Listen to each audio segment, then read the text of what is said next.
오늘의 사연 시작하겠습니다. 안녕하세요. 30대 초반 여자입니다.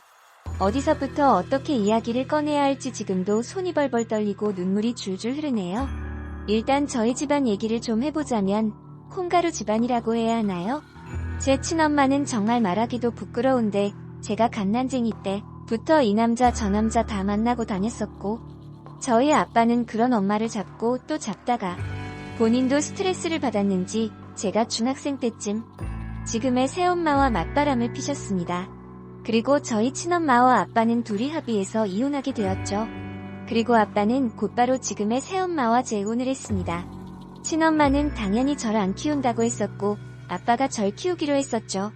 새엄마는 저보다 2살 어린 동생을 데리고 저희 집에서 살림을 시작하셨고, 그래서 중학생 때부터 대학 졸업할 때까지 아빠, 새엄마, 의붓동생 저 그렇게 넷이서 대면 그리 지내왔었네요. 새어머니는 나쁜 사람은 아닙니다. 자기 친딸한테 하는 것만큼 잘해주지는 않아도 크게 차별하지 않습니다.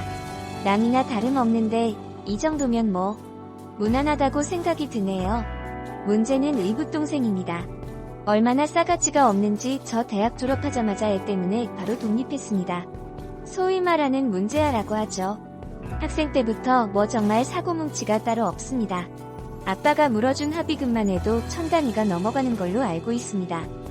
동생도 어릴 때부터 엄마 아빠가 이혼하고 새아빠 의붓 언니랑 살다 보니 그렇게 비뚤어진 거겠죠. 처음부터 나쁜 사람이 어딨겠습니까? 저도 좀 문제가 있습니다. 전 너무 어릴 때부터 가정환경이 난잡했기 때문에 좀 성격이 이상해졌다고 할까요?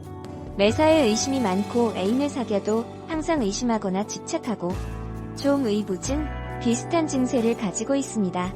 그래서 연애를 오래 해본 적도 없고 남자를 만나도 의심하기 바쁘고, 그러다가 지금의 남편을 만나게 됐고 남편의 권유로 병원에서 치료를 받은 뒤 저에게 의부증이 있다는 걸 인지하게 됐고, 지금은 남들보단 좀 과하지만 아무튼 의부증 증상도 많이 좋아진 상태입니다.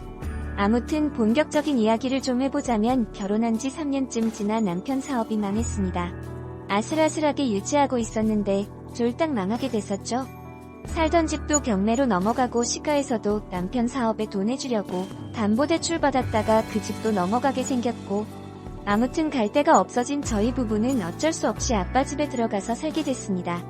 무탈했어요. 그 싸가지 없던 새동생도 철이 들었는지 대면하긴 하지만 저희 부부를 괴롭히거나 그러지 않았고, 새엄마는 워낙 수더분하신 분이라 딱히 불편할 게 없었고, 아빠도 제 남편을 워낙 좋아해서 아들 생긴 것 같아서 좋다며 다들 저희 부부를 환영해주는 분위기였죠. 근데 좀 느낌이 이상하더군요. 처음 들어간 날 짐 풀고 저녁에 5명이서 모여서 고기를 구워 먹는데 새동생이 사근사근하게 제 남편을 살뜰히 챙기는 겁니다. 왠지 모르게 짜증이 솟구치더군요. 밥 다 먹고 방으로 들어오자마자 남편한테 자기야 공공이 눈빛이 좀 이상하지 않아? 자기한테 꼭 관심 있는 여자 같아. 무슨 친언니도 아니고. 의붓언니 남편한테 그렇게 고기 구워주고 밥에 김치 올려주고 안 이상해? 내가 이상한 건가? 아유 공주야 또 시작이다. 처제도 나랑 사이좋게 지내려고 그러는 거겠지? 아니면 내가 쫄딱 망해서 자기 집에 얹혀 사는 거니까 눈치 보지 말라고 그러는 거고, 자기 또 많이 힘들면 같이 병원 갈까? 뭔 소리야, 누굴 또 정신병자로 몰아나. 지금 완전 정상이거든. 남편은 절 의부증 환자 취급을 하더군요. 그래 내가 좀 예민한가? 싶어서 그날은 그렇게 넘어갔습니다. 그리고 집에 들어온 지 며칠 안 지나서 전 아르바이트를 구하게 됐죠. 남편은 약 한 달 뒤 아는 지인의 회사에 경력직으로 입사하기로 했기에 한 달간은 생활비도 없는 실정이었거든요. 사실 알바를 구하면서도 내가 집 비운 사이에 저것들이 전분이라도 나지 않을까? 나 나간 사이에 이상한 짓 하는 거 아니야? 그런 잡생각이 막 들기도 했지만 곰곰이 생각해보면 집에 새어머니도 항상 계시니까 별 문제 있겠나 싶었죠. 한 2주쯤 지났을까요? 일 끝나고 집에 와서 누웠는데 침대에서 새동생 냄새가 나는 겁니다. 부부방에 긴 여자 머리카락도 떨어져 있고, 전 단발이어서 머리카락이 짧거든요. 전 그걸 보고 확 눈이 돌아서 거실로 나가서 막 소리 질렀습니다. 야, 더 우리 방 들어왔냐? 더 형부랑 뭐 했어? 일을 둘 그렇고 그런 사이야. 막 난리를 치니까 남편이 절 진정시키며 아까 처제가 외출하는데 고데기 고장 났다고 나한테 말하고 자기 거 빌린다고 우리 방 들어간 거야. 이거 봐. 고데기 안 지장아. 난 그때 거실에서 TV 보고 있었어. 남편이 부랴부랴 동생 방에서 고데기를 가져 나오는데 진짜 새동생 고데기가 고장이 났더군요. 그제서야 좀 진정이 되더라고요. 남편은 저에게 자기 또 이상한 생각 많아지면 병원 가보자. 병원 가는 게 나쁜 게 아니잖아. 난자기가 그러는 거 다 이해할 수 있어. 막 그러면서 절 안아주더군요. 또 의심병이 도진 제가 너무 싫고 동생한테도 미안하고 남편한테도 미안하더라고요. 다시는 의심하지 않아야지 그리 생각하고 뭐 평소와 다름없이 일상생활을 이어갔습니다. 근데 이상하더라고요. 제가 의미 없이 이유 없이 의심했던 지난날들과는 다르게 뭔가 촉이 세한 겁니다. 저와는 대화도 거의 안 하는 새동생이 제 남편과 같이 소파에서 TV를 보면서 둘이서 투닥투닥 거리는데 막 화가 나고 덜덜 떨리고 잠자리에 들면 제 남편과 새동생의 부적절한 그 행동들이 머릿속에 둥둥 떠다니고 전 그런 제 자신이 너무 싫어서 병원 진료까지 또 받았었네요. 근데 원래 병원 다녀오고 약 먹고 그러면 증상이 좀 나아지기 마련인데 이번엔 그 의심이 쉽사리 사라지지 않더군요. 제 침대에선 계속 새엄마 딸의 냄새가 났고 남편이 새동생을 바라보는 눈빛도 이상하고 정말 내가 미친 건가? 그만하자 했지만 한번 확인해보고 싶더군요. 계속 의심만 하면서 정신병자처럼 굴바에 그냥 깔끔하게 확인하고 의심을 버리는 게 좋을 것 같다고 판단됐거든요. 전 모든 가족이 잠든 새벽에 화분 뒤에 애견용 CCTV를 설치했습니다. 누가 가까이 와서 들여다보지 않으면 절대 있는지 모르는 위치였죠. 첫날, 둘째 날, 셋째 날 CCTV에는 아무것도 안 찍혀 있었습니다. 전 정말 미친 사람처럼 퇴근하고 오자마자 화장실에 처박혀서 녹화된 화면을 3시간, 4시간씩 확인하고 아무것도 없는 빈 화면을 쳐다보며 진짜 내가 미친 건가 그렇게 자책했었죠. 딱 하루만 더 보고 없으면 CCTV 치우고 의심도 못도 다 내려놓자 생각했습니다. 그리고 다음날 집에 오자마자 또 녹화된 화면을 돌려보는데 1시간쯤 돌려봐도 아무것도 안 나오더군요. 역시 내가 정신이 나갔구나 싶은 찰나에 새엄마가 나가는 장면이 찍혔고 한 5분 뒤 이 두 년놈들이 각자 방에서 서로 거실로 나오더군요. 의심이 확신으로 바뀌는 그 기분 여러분들은 아시나요? 진짜 멍합니다. 화도 안 나고 멍하고 이게 뭐지? 내가 뭘 본 거지? 그냥 그런 기분. 그러다가 현실을 인지하고 나면 아무 말도 안 나오고 눈물만 납니다. 당장이라도 이 화면을 들고 나가서 두 년놈들에게 보여주며 따지고 싶더군요. 일단은 참았습니다. 당장 뛰어나가서 머리채를 잡기엔 제가 너무 용기가 없었거든요. 계획이 필요했습니다. 그날 밤 남편이 제 옆에 눕는데 소름이 확 돋고 정신이 아득해지고 그렇게 뜬 눈으로 밤을 지새웠습니다. 그리고 다음날 전 아르바이트하는 곳에 일 못 나간다고 말해놓고 아빠 퇴근 시간쯤 온 가족을 불러 모았죠. 다들 무슨 일이냐고 묻는데 전 아무 말도 하지 않고 녹화된 화면을 틀었습니다. 남편과 새동생 표정은 일그러지고 고지어 저희 아빠가 야구바따를 가지고 나와서 제 남편을 혼내고 새엄마는 눈물 흘리면서 새동생 등짝을 날리고 아주 난장판이 따로 없더군요. 전 남편과 새동생에게 거실에 있던 담금주를 확 다 쏟아부으며 말했습니다.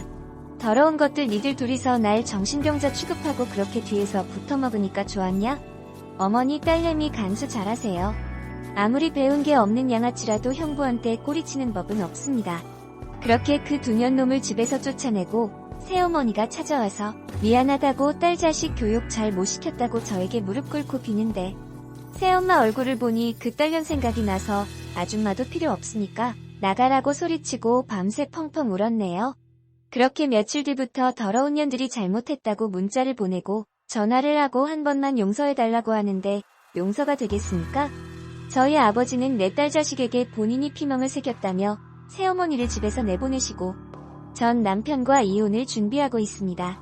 남편은 이혼만은 말아달라며 계속 찾아와서 비는데 그때마다 저희 아버지가 그놈을 쫓아내주시고 계세요. 그 일이 일어난 지 한 달이나 지났는데 밤에 누우면 자꾸 그 장면이 떠오릅니다. 그 장면에서 끝나는 게 아니라 그들의 관계 행각까지 계속 떠오르네요. 앞으로 전 어떻게 살아야 할까요?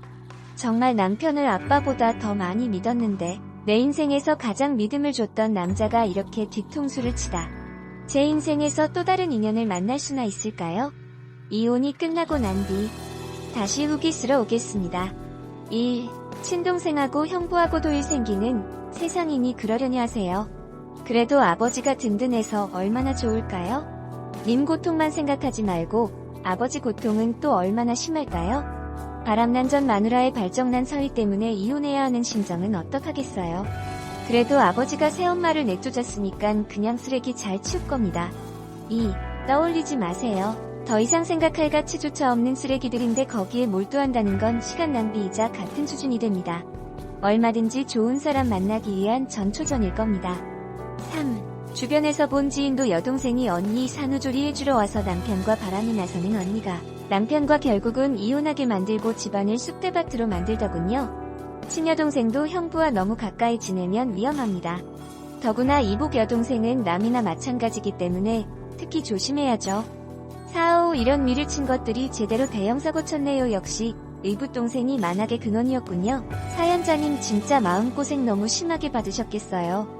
어후 진짜 바람핀 사람들은 사회에서 매장해야 해요. 사연자님 그 전에 심리치료 받아보세요. 어디 보자 화학 폐기물 냄새나는 멸치 액젓이 어디다 뒀더라. 오 세상 징글징글하네요. 왜 이처럼 물불을 못 가리고 사는지들 세상은 요지경 많네요. 말세다 말세 정신 온전한님 어디 없소 힘은 내라고 있는 거니.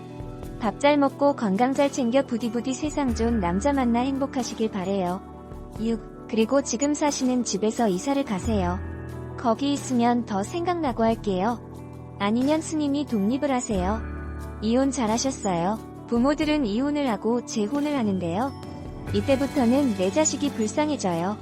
잘 생각해서 재혼해야 된다고 봅니다. 7. 안 됐습니다. 이제 당신은 절대로 결혼하지 마세요.